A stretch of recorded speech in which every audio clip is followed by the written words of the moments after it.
Hi, I'm David Chin, and this is the story of how I turned from being the family disappointment to the person who saved our entire family's legacy.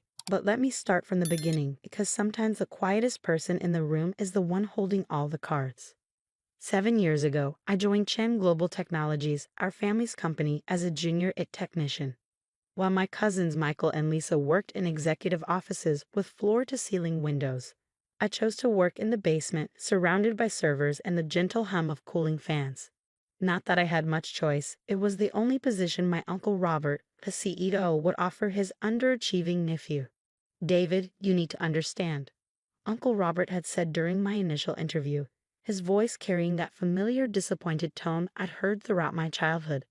"We're only offering you this position because your father insisted. Try not to mess it up." I still remember nodding quietly, accepting the position while my cousins smirked from their corner offices. What they didn't know was that I had already turned down offers from Google and Microsoft.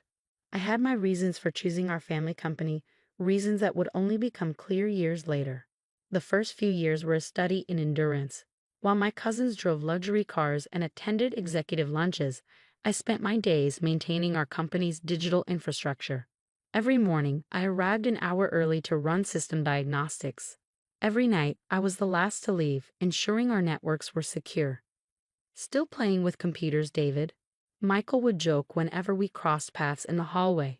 "When are you going to get a real job like the rest of us?" Lisa was no better. "Oh, cousin, you should really dress better," she'd say, eyeing my practical clothing with disdain. "No wonder Aunt May keeps trying to set you up with girls." No one would date an 8 guy voluntarily. But while they were busy mocking me, I was learning. Every system, every network, every piece of data that flowed through our company passed through my department. I knew every contract, every client relationship, every trade secret. Not because I was snooping. I would never breach that trust. But because I was the one building and maintaining the systems that protected this information. The real turning point came 3 years ago, when I noticed some concerning patterns in our network traffic. Late-night data transfers, unauthorized access attempts, and strange communication patterns with our overseas offices. I spent months quietly investigating, documenting everything, and building stronger security protocols. That's when I received the first email from James Morrison, CEO of Morrison Technologies, our biggest competitor. "Mr. Chen," the email read, "your recent security upgrades to your company's networks have impressed us.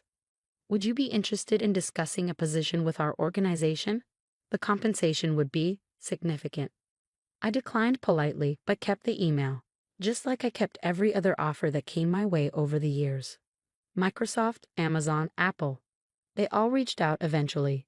It turns out that quietly revolutionizing a company's cybersecurity infrastructure gets noticed, even if your own family doesn't see it. Then came last week's annual company meeting. I sat in my usual spot at the back of the conference room, laptop open, monitoring our systems as always. The meeting was going as it usually did. Quarterly reports, growth projections, the usual corporate speak, until Michael stood up with his trademark smug smile. "I have an announcement to make," he said, straightening his expensive tie.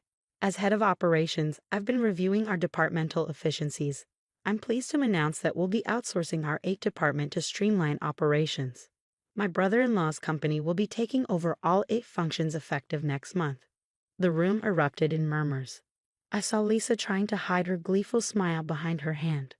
Uncle Robert nodded approvingly from his seat at the head of the table. "It's time we modernize," Michael continued, looking directly at me. "We can't keep hanging on to outdated solutions just because of family obligations." That's when my laptop pinged, a new email from Morrison Technologies. But this one wasn't a job offer. This one would change everything. I looked up from my screen, a small smile playing on my lips.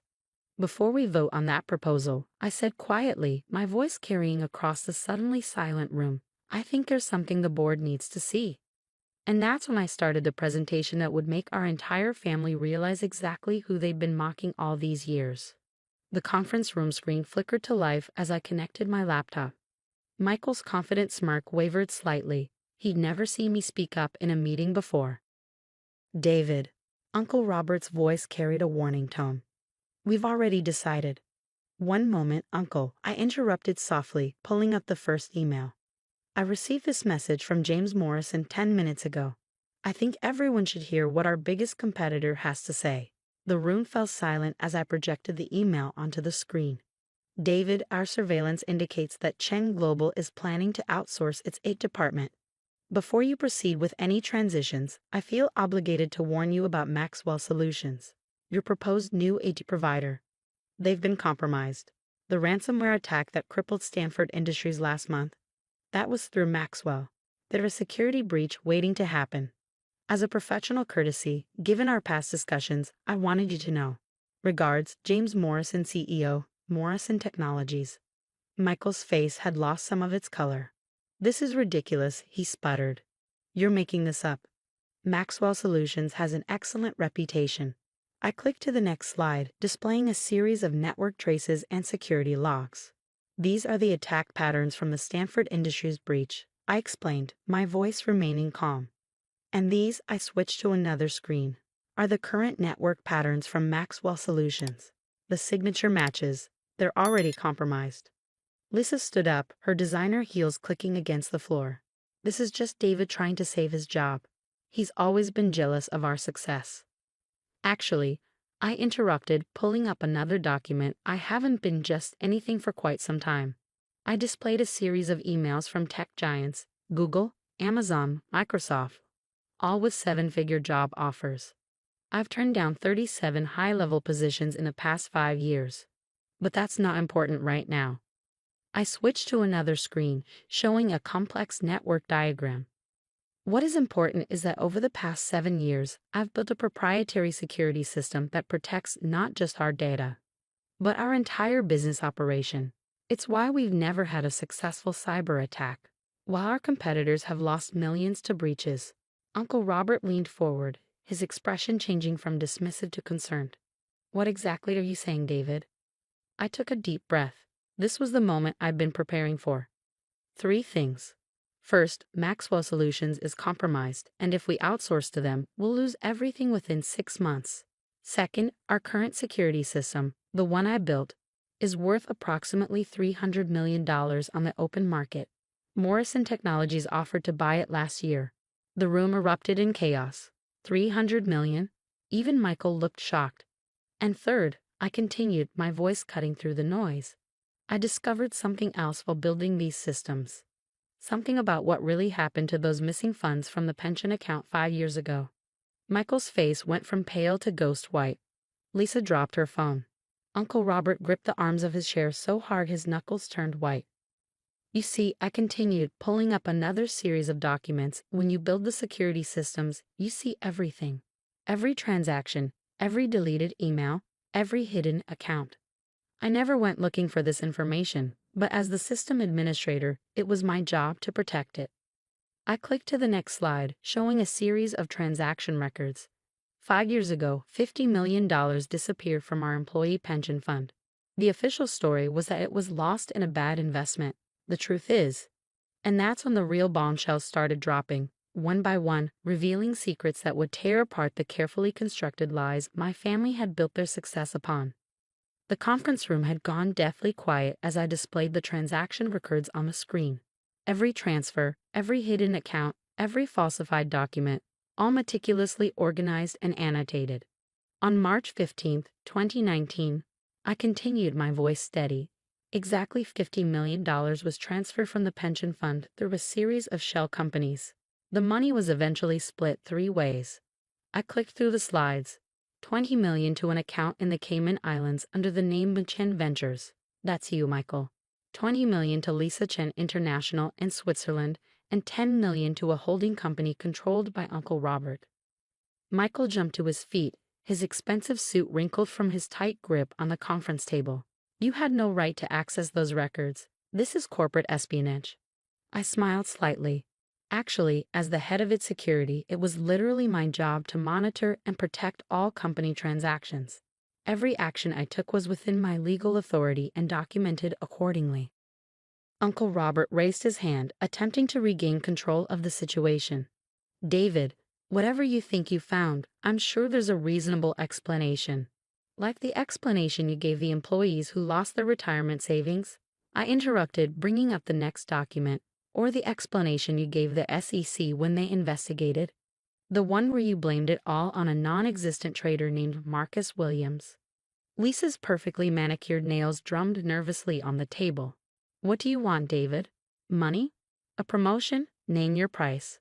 I shook my head. This isn't about money. It's about responsibility. For 7 years, I've watched you treat this company like your personal piggy bank while hard-working employees lost their life savings.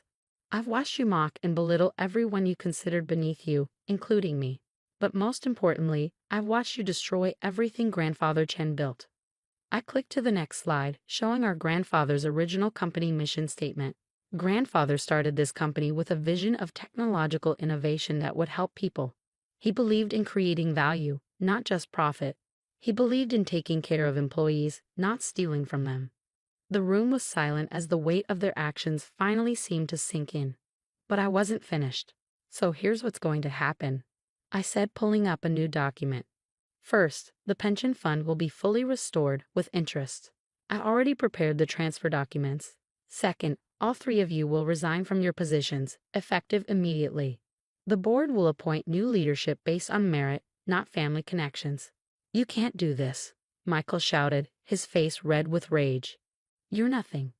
Just an 8 guy. I clicked to the final slide, displaying my own stock holdings. Actually, I can. Over the past 7 years, while you were busy buying sports cars and vacation homes with stolen money, I was buying company stock. Every bonus, every raise, every consulting fee I earned on the side, all of it went into building my ownership stake. As of last week, I own 30% of Cheng Global Technologies. The color drained from Uncle Robert's face. That's impossible. The family trust controls the majority of shares.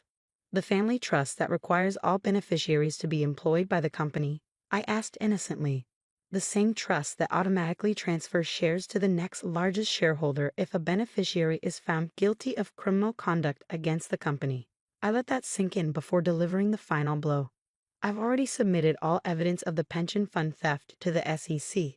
They're very interested in speaking with all of you. So here are your options. And that's when I laid out the choice that would determine not just their fate, but the future of our entire family legacy. Option 1. I said, opening a folder on my laptop, you resign immediately, return every penny of the stolen money with interest, and accept positions as silent shareholders with no operational control. You'll still receive dividends, but you'll have no say in company decisions. I paused, letting the first option sink in before continuing. Option 2. I send this evidence to the SEC, the FBI, and every major news outlet. The company might survive the scandal, but you 3 definitely won't. Prison time for financial fraud isn't pleasant, especially for former executives. Michael lunged forward, his expensive watch glinting under the fluorescent lights. You ungrateful little. I wouldn't finish that sentence. I interrupted calmly. The company-wide security system I built includes audio and video recording in all conference rooms.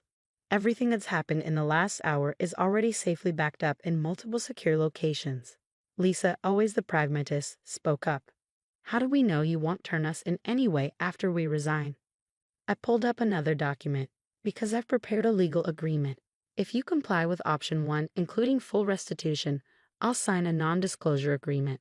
The employees get their money back. The company continues under new leadership, and our family's reputation remains intact. Everyone wins. Uncle Robert, who had been unusually quiet, finally spoke. And if we refuse both options? I clicked to my final slide, a pre-written press release detailing the entire scandal. Then at 5 p.m. today, this goes to every major news outlet. By tomorrow morning, Cheng Global Technologies will be the biggest corporate scandal since Enron, and you'll all be facing federal charges. The room fell silent as the weight of their situation sank in. Through the glass walls, I could see employees going about their daily work, unaware that their futures hung in the balance of this moment. Finally, Uncle Robert sighed heavily. You planned this all along, didn't you? Every detail, every move. I shook my head. No, Uncle. I came here 7 years ago, hoping to learn the family business and make you proud. The planning only started when I discovered the theft. Even then, I kept hoping you'd make it right on your own. Michael slumped in his chair, his earlier bravado completely deflated. What about my brother-in-law's company? The outsourcing deal. Already taken care of, I replied. I sent Morrison Technologies warning about Maxwell Solutions to their other clients. They're finished. Your brother-in-law should focus on finding a good lawyer. Lisa's perfectly composed facade finally cracked. All this time, we thought you were just the family failure, the quiet one in the basement. That was your mistake, I said softly. You were so busy looking down on me that you never bothered to look at what I was actually doing.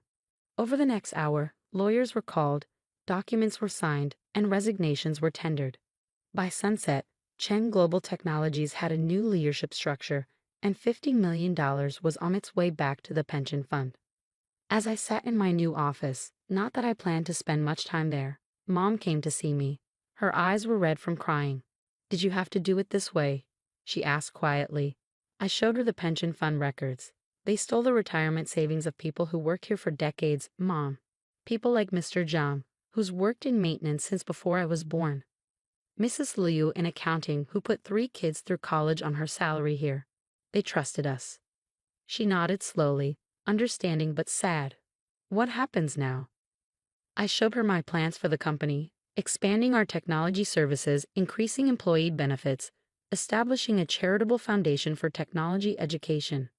Now we rebuild, not just the company, but our family's reputation. We do it right this time. Over the next year, Chen Global Technologies underwent a transformation. Under new leadership, we doubled our market share and tripled our employee satisfaction ratings. Michael found a position with a small startup, humbled but hopefully wiser.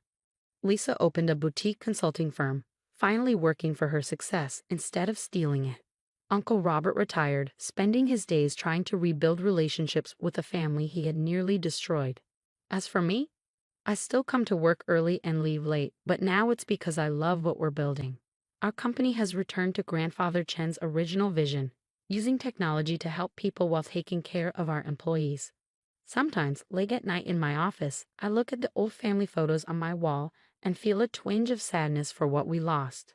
But then I remember the faces of our employees when we announced the return of their pension funds, the tears of joy and relief, and I know I made the right choice. Last week, I received an invitation to speak at a technology conference. The topic? Ethical leadership in the digital age. I accepted with a small smile, already planning my speech. After all, I have quite a story to tell. The company continues to thrive, but more importantly, we've restored our family's honor. Sometimes the quietest person in the room isn't just the smartest.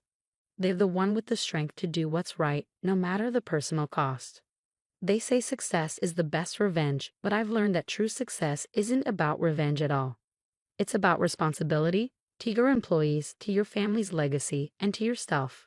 In the end, the Just 8 guy turned out to be exactly who the company needed. And as I write this from my office, watching the sun set over the city, I'm reminded of something Grandfather Chen used to say. Honor in business is not just about making money, but about making a difference. I think he would be proud of what we've become. The company's future is bright, built on a foundation of integrity rather than deception. And that's a legacy worth protecting.